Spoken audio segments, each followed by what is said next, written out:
Friends, ఇవాళ market చాలా హెవీగా పడిపోవడం అయితే మనం అందరం చూసాం. ఎక్కడ ఏ న్యూస్లో చూసినా, హెడ్లైన్స్లో చూసినా బ్లాక్ మండే అని, బ్రూటల్ క్రాష్ అని చెప్పి, బ్లడ్ బాత్ అని చెప్పి వర్డ్స్ అయితే వినిపిస్తూ ఉంటాయి. కానీ మనం సెన్సేషనల్ వర్డ్స్ పక్కన పెట్టి ఈ ఫాల్ వెనకాల ఉన్న రియల్ లాజిక్ని కామ్గా అర్థం చేసుకోవడానికి అయితే ప్రయత్నించాలి. ఎందుకంటే మార్కెట్లో ప్యానిక్ చూడడం అనేది ఈజీ, కానీ ప్యానిక్ని డీకోడ్ చేయడం అనేది చాలా ఇంపార్టెంట్.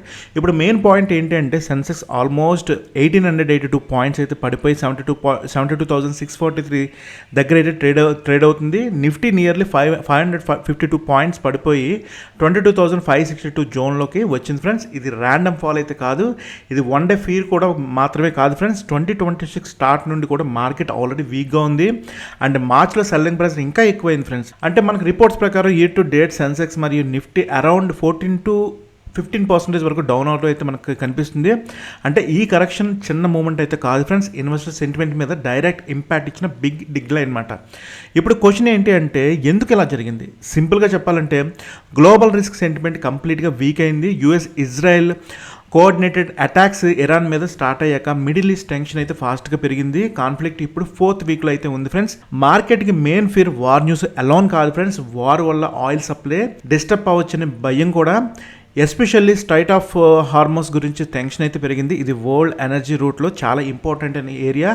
అక్కడ డిస్ట్రప్షన్ అంటే ఆయిల్ ప్రైజెస్ ఫాస్ట్గా స్ప్రైక్ అవ్వచ్చు, అదే మార్కెట్ని ఇంకా భయపడుతుంది. ఇక్కడ మనం ఇంకా ఈజీగా అర్థమయ్యే విధంగా చెప్పాలంటే India oil import dependent country. అంటే మనం అవుట్ సైడ్ నుంచి ఆయిల్ ఎక్కువ కొనుక్కుంటాం అన్నమాట. అప్పుడు క్రూడ్ ఆయిల్ ప్రైజెస్ పెరిగితే మన ఎకనామీ మీద డైరెక్ట్గా ప్రెజర్ అయితే వస్తుంది. అయితే మనకి బ్రెంట్ క్రూడ్ నియర్లీ $115 దగ్గర అయితే ఉంది అని చెప్పి రిపోర్ట్స్ చెప్తున్నాయి. ఆయిల్ ప్రైజెస్ ఇలా పెరిగితే ఇన్ఫ్లేషన్ ప్రెజర్ అయితే వస్తుంది. ఇన్ఫ్లేషన్ పెరిగితే కంపెనీస్ కాస్ట్ అయితే పెరుగుతుంది, ట్రాన్స్పోర్ట్ కాస్ట్ పెరుగుతుంది, మ్యానుఫ్యాక్చరింగ్ కాస్ట్ పెరుగుతుంది, ప్రాఫిట్ మార్జిన్స్ మీద కూడా ప్రెజర్ అయితే పడుతుంది. ఎకనామిక్ గ్రోత్ ఎక్స్పెక్టేషన్ కూడా సాఫ్ట్ అవ్వచ్చు ఫ్రెండ్స్. సో స్టాక్ మార్కెట్ ముందుగా రియాక్ట్ అయింది.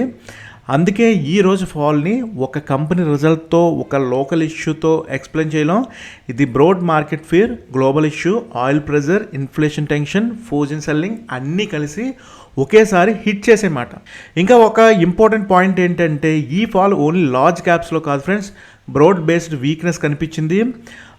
రిపోర్ట్స్ ప్రకారం Adani ports, Tata steels, Bajaj finance, Titan, SBI, Trent, IndiGo, HDFC bank, L&T, UltraTech cement, M&M లాంటి చాలా స్టాక్స్ 3% నుంచి 5% వరకు అయితే డిక్లైన్ అయ్యాయి. Mid cap, small cap indexes కూడా అరౌండ్ 3% అయితే పడిపోయినాయి.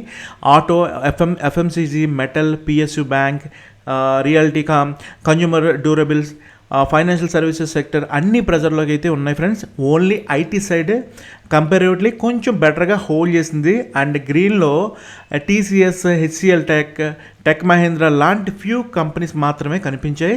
అంటే మార్కెట్లో సెలెక్టివ్ సెల్లింగ్ కాదు friends, almost full risk of mood మాట. ఇప్పుడు రిటైలర్ ఇన్వెస్టర్కి ఇంకా ఇంపార్టెంట్గా చెప్పాల్సిన point FIS and DIS story మాట. అంటే చాలామంది అనుకుంటారు డొమెస్టిక్ ఇన్స్టిట్యూషన్స్ బై చేస్తుంటే మార్కెట్ ఎందుకు పడిపోతుందని చెప్పి, కానీ ఫైల్లో క్లియర్గా ఉంది ఫ్రెండ్స్. 2026లో DIS స్ట్రాంగ్గా బై చేశారు. మార్చిలో మాత్రమే 1 lakh crore మించిన ఇన్ఫ్లో వచ్చింది.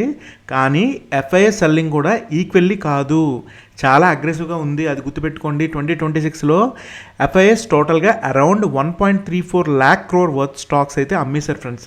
అండ్ మార్చ్లో మాత్రమే 86,780 crore సెల్లింగ్ అయితే చేశారు. సో డొమెస్టిక్ బయ్యింగ్ ఉన్నా కూడా ఫోరెన్ సెల్లింగ్ ప్రెజర్ మార్కెట్ని డౌన్లో పుష్ చేసిందన్నమాట.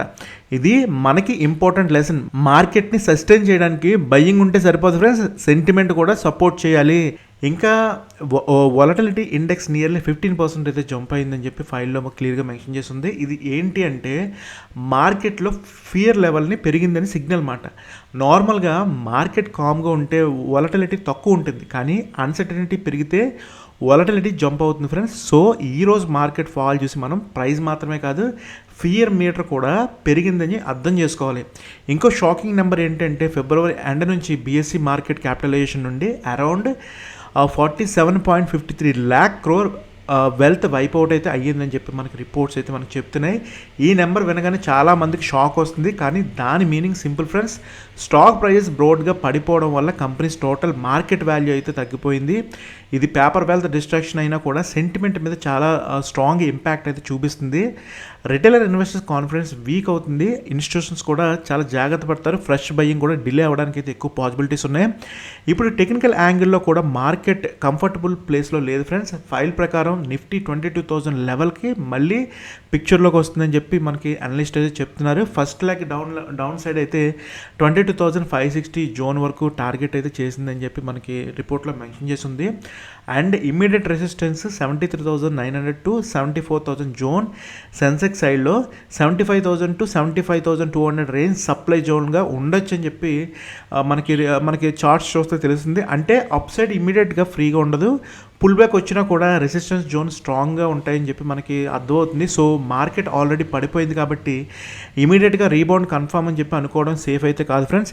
ఇప్పుడు కామన్గా ఇన్వెస్టర్స్ మైండ్ సెట్ గురించి మాట్లాడుకుందాం. ఇలాంటి రోజుల్లో 2 మిస్టేక్స్ చాలా కామన్గా చేస్తుంటారు. ఒకటి ప్యానిక్ సెల్లింగ్, రెండవది బ్లైండ్ బయ్యింగ్. ఇవి రెండు కూడా ఎక్స్ట్రీమ్లీ డేంజరస్ ఫ్రెండ్స్. మార్కెట్ రెడ్లో ఉందని చెప్పి స్టాక్స్ అన్నీ ఇమీడియట్గా అమ్మేయడం కూడా తప్పు. అదేవిధంగా చీప్ అయిందని చెప్పి లాజిక్ లేకుండా జంప్ అవి వాటిని బై చేయడం కూడా చాలా తప్పు ఫ్రెండ్స్. ఈ స్టేజ్లో బెస్ట్ ఆప్షన్ ఏంటి అంటే క్వాలిటీ స్టాక్ని షార్ట్ లిస్ట్ చేసి, సపోర్ట్ జోన్ అబ్జర్వ్ చేసి, గ్లోబల్ క్లోజ్ మానిటర్ చేసి, ఫేస్డ్ అప్రోచ్లో డెసిషన్ తీసుకోవడం అనేది చాలా బెటర్ అప్రోచ్. ఇక్కడ ఒక ఇంపార్టెంట్ పాయింట్ అయితే చెప్పాలి, ఇది చాలా వెరీ ఇంపార్టెంట్, మీరు గుర్తుపెట్టుకోవాలి friends. Huge global risk of మూడ్లో స్టాక్స్, బాండ్స్, ప్రెషియస్ మెటల్స్ అన్ని అసెట్స్ క్లాసెస్ మీద కూడా ఇంపాక్ట్ అయితే ఇచ్చింది. అంటే సేఫ్టీ అసెట్స్ కూడా ప్రెజర్లో అయితే ఉన్నాయి. ఇది మార్కెట్ కండిషన్ ఎంత నర్వస్గా ఉందో చూపిస్తుంది ఫ్రెండ్స్. సో ఈ ఎన్విరాన్మెంట్లో సింపుల్ ఫార్ములా అయితే వర్క్ అవ్వదు. వార్ ఉంది కాబట్టి గోల్డ్ పెరుగుతుంది, మార్కెట్ పడిపోయింది కాబట్టి నెక్స్ట్ డే బౌన్స్ వస్తుందని చెప్పి ఇలా స్ట్రైట్ లైన్లో థింక్ చేయడం అవాయిడ్ చేయాలి. మార్కెట్ రియాలిటీ చాలా లేయర్డ్గా ఉంటుంది ఫ్రెండ్స్.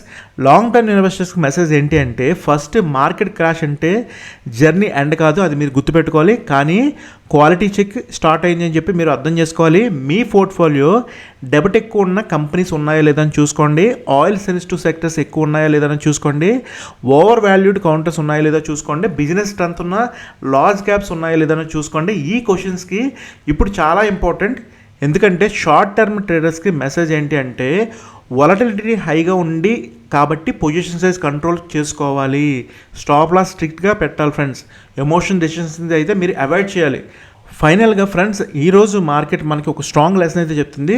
స్టాక్ మార్కెట్ని లోకల్ న్యూస్తో మాత్రమే చూడలేము. వరల్డ్లో ఎక్కడ కాన్ఫ్లిక్ట్ జరిగినా కూడా మన మార్కెట్ మీద ఇంపాక్ట్ పడవచ్చు.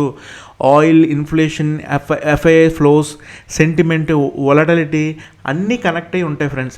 సో స్మార్ట్ ఇన్వెస్టర్స్ హెడ్లైన్స్ చదవడమే మాత్రమే కాకుండా హెడ్లైన్స్ వెనక సిస్టమ్ని అర్థం చేసుకోవడానికి అయితే వాళ్ళు ప్రయత్నిస్తారు.